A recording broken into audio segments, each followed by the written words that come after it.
স্টেটে কী করছে আমি এখনও জানি না। আমাদের bar council of West Bengal বলেছে সেইভাবে আমরা ব্ল্যাক ডে পালন করছি।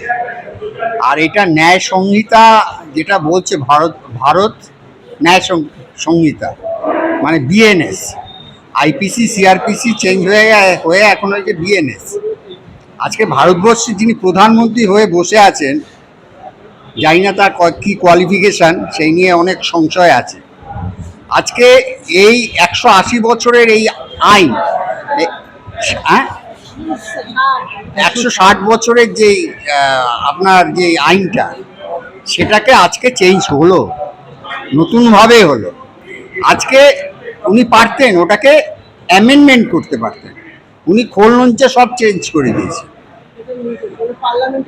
এটা পার্লামেন্টে পাস করে নিয়েছে, ঠিক আছে। এটা আমরা জানি, সুপ্রিম কোর্টে এই কেস হয়েছে এটা নিয়ে। এটা 1 তারিখে যেহেতু আজকে ইমপ্লিমেন্ট হচ্ছে, তারপরে আমাদের হিয়ারিং হবে। এখন সুপ্রিম কোর্ট বন্ধ, খুললে পরেই ওটা হিয়ারিং হবে। তবে এটা ন্যায় সংহিতা না, আমার মনে হয় এটা অন্যায় সংহিতা হয়েছে। আজকে আমার বয়স এখন 68, এই বয়সে আমাকে পড়তে হবে, আবার নতুন করে আইন পড়তে হবে। শুধু আমাকে না, যারা আছেন, যারা এতদিন ধরে প্র্যাকটিস করছেন, সবার কথাই বলছি আমি। আজকে এই জিনিসটা গ্রাসরুট থেকে হওয়া উচিত ছিল না। আসল কথা, আমাদের যে প্রধানমন্ত্রী, আমার বলতে খারাপ লাগছে যে উনি কি করতে চাইছেন সে ওনার বিজেপি সরকারই জানেন। মানে একটা কিছু নতুন করে দেখাই আর কি, এইটাই হলো মেইন ব্যাপার, আর কিছুই না। আজকে যদি উনি অ্যাবসলিউট মেজরিটি নিয়ে আসতেন, তাহলে দেশের অবস্থা কি হতো সে পাবলিকই বুঝতে পারতেন। আজকে আমরা এটা আরও ভালোভাবে বুঝতে পারছি। আজকে এই ন্যায় সংহিতা, আমরা বলি এটাকে অন্যায় সংহিতা, তো এই সংহিতা আপনি দেখুন না, 302কে করেছে 103, যেটা মার্ডার কেস সেটাকে করেছে 103। কি দরকার ছিল 103 করার? খালি সেকশনটা চেঞ্জ করাটা কি দরকার ছিল?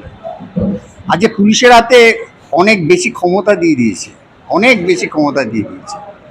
এমনি পুলিশ আমাদের মানে ক্লায়েন্টদের মানে টর্চার করেন। থানায় গেলে, এই আজকে আমি থানায় ছিলাম, একটা কাজে গিয়েছিলাম, 2 ঘন্টা ধরে বসেছিলাম। আমরা লয়াররা 2 ঘন্টা বসেছিলাম, তাহলে একটা ক্লায়েন্ট যে যাবে তার অবস্থা ভাবুন কি অবস্থা। তো এই হলো অবস্থা, ভারতবর্ষের অবস্থা এই। ভারতবর্ষের মধ্যে পশ্চিমবাংলার অবস্থা আরো খারাপ। একটা প্রশ্ন, গত 24 ঘন্টায় একটা গণপিটুনির ঘটনা ঘটেছে, দুটো গণপিটুনির ঘটনা ঘটেছে এবং বেশ কিছু মানুষ গ্রেপ্তারও হয়েছে। আজকে এই যে অপরাধটা সংগঠিত হয়েছে, এই অপরাধের বিরুদ্ধে কি আইন প্রযোজ্য হবে? সিআরপিসি, আইপিসি নাকি ন্যায় এই ভারত ন্যায় সংহিতায় আসবে। মানে যে 3টে ধারা, যে 3টে স্টেপ এসছে সেইটাই আসবে। কালকে কেসটা টানতো তাহলে পুরনো আইনে হতো, আজকের থেকে যখন, তাহলে নতুন আইনে হবে। আপনাদের বক্তব্য যে অলরেডি আইপিসি সিআরপিসির জায়গায় এই ন্যায় সংহিতা আইন অলরেডি শুরু হয়ে গেছে। আজকে তো স্টার্ট, আজকে ইমপ্লিমেন্টেশন হচ্ছে। এখন যেটা আজকে আমাদের 1 জুলাই 2024 থেকে যে কেসগুলো আজকে টানা হবে বা যে কেসগুলো আজকে ফাইল হবে, তার ক্ষেত্রেই আজকে বিএনএস বা ভারত ন্যায় সংহিতাটা প্রযোজ্য। এই নতুন আইনটাই তার আগে যে কেসগুলো এতদিন চলে আসে সেগুলো কিন্তু পুরনো ধারাই চলে। মানে আমাদের একসাথে এখন আইপিসি এবং ভারত ন্যায় সংহিতা, এটা তো খুবই মানে একটা হ্যাজমরণের ব্যাপার হচ্ছে, এবং আইন মানে লয়ারদের পক্ষে একটা খুব লয়ার না, সবাই জুডিশিয়ারির যে জাস্টিস আছে তার বলুন, যে থানায় বসে আছে পুলিশ, তাদের ক্ষেত্রে সবার ক্ষেত্রেই অবস্থা খারাপ, একটা হতপচ অবস্থা। আইনে কি করবে, কোনটা নেবে, কারোরই কোনো বোধগম্য নেই। আগামী কয়েক মাস মানে খুব পরিস্থিতি খারাপের দিকে যাবে। কারণ দেখুন না, কালকে যে ধরুন একটা মার্ডার কেসে কালকে 302তে হলো, তাহলে আগের যে আইনটা সেই অনুযায়ী সে চার্জশিট দেবে। আর আজকে যারা যেই ক্রাইম করবে তার নতুন ধারায় হবে, তার নতুনভাবে সেটা হবে। দুটো হচপচ হয়ে গেল না। এটা আগামী কয়েক মাস না, সারা মানে বছর, যে কদিন কয়েক মানুষের বছর ধরে চলবে, এটা যতদিন মোদির রাজত্ব চলে যাবে। এখন এগুলো কিছু না, এগুলো হচ্ছে আমাদের মানুষকে হ্যাকেল করা।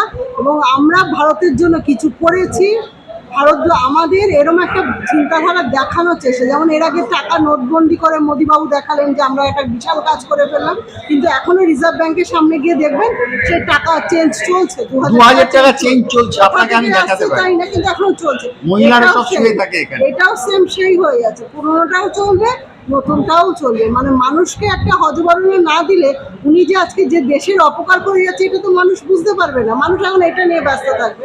সুতরাং এটা করতে গেলে মানুষকে একটা অন্যদিকে স্পটলাইট দিয়ে ঘুরিয়ে দিয়ে তারপরে ওনাদের কাজ করতে হবে। এই হচ্ছে আজকাল বিজেপি গভর্নমেন্ট। এই আইনে একটা জায়গায় বলা হচ্ছে যে অনশনের ক্ষেত্রে একটানা যদি কেউ 10 দিন 15 দিন অনশন করে, তাহলে সেই জুডিশিয়ালের মধ্যে যিনি থাকবেন, যিনি পুলিশ কর্তা, তিনি যদি প্রপার অ্যাকশন না নিতে পারেন তাহলে তাকে সাসপেন্ড করা হবে। এটা কি ধরনের? এইটাই তো পদ্ধতি, তো এখন যা হয়। এখন মোহাম্মদ বিন তুগলকের গল্প শুনেছেন আপনারা ইতিহাসে, সেটাই চলছে এখন। পশ্চিমবাংলাও একই দিদিমণি করছেন, আর ওইদিকে দাদামণি করছেন, দুটোই এই মানে মুঘল সাম্রাজ্যেরই চলছে আর আগে কি। ফোন হারালে আমরা কমপ্লেন করতাম আমার ফোনে, এখন ফোন হারালে যার কাস্টডি, যার ফোন হারিয়েছে তাকে আগে ক্লেম, তাকে আগে ক্লেম করছে, তাকে আগে ধরবে। এটাই হচ্ছে নিয়ম। এই হলো আইন। ফোনটা আমার হারিয়েছে বলে আমি থানায় কি এখন ডায়েরি করতে পারবো না? এখন আমাকেই চেস করবে যে কেন তোমার ফোনটা হারিয়েছে। কেন? যেটা আমি চীনে 3 বার গেছিলাম, আমি ইন্ডিয়ার রিপ্রেজেন্ট হয়ে গেছিলাম।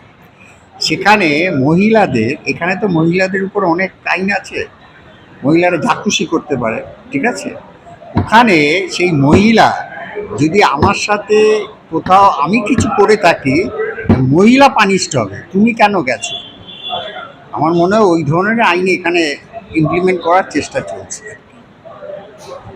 শেষ প্রশ্ন, আমাদের রাজ্যের মুখ্যমন্ত্রী নাগরিকত্ব বিল নিয়ে যেরকম তিনি সক্রিয় ভূমিকা দেখিয়েছিলেন এবং বারবার বলেছিলেন পশ্চিমবাংলায় নাগরিকত্ব আইন আমরা কিছুতেই লাগু হতে দেব না, সেই জায়গায় কিন্তু এই ন্যায় সংহিতা আইন ব্যাপারে তিনি খানিকটা উদাসীন বলেই মনে হয়। উদাসীন তো হবেই। আজকে যত আইন পাস হয়েছে, এই যে নতুন আইন পাস হলো, ওনারা ওয়াক আউট হয়েছিলেন, তার মানে ইনডাইরেক্ট ওয়েতে এটা পাস হয়ে গেল। আজকে ওনারা লাফালাফি, এই তো গল্প। আজকে ভারতবর্ষে যা কিছু হয়েছে সব ওনাদের নলেজেই হয়েছে, এখানে এসে উল্টোটা করছে। এই তো দিদিমণির কাজ। আপনার নাম? আমার নাম প্রশান্ত কুমার বাগচি, আমি আপনার প্রদেশ কংগ্রেস লয়ার সেলের ভাইস চেয়ারম্যান, স্টেট কমিটি, উনি সেক্রেটারি। আমার নাম লতা সাহা, আমি কংগ্রেস লিগাল সেলের সেক্রেটারি। থ্যাংক ইউ দাদা।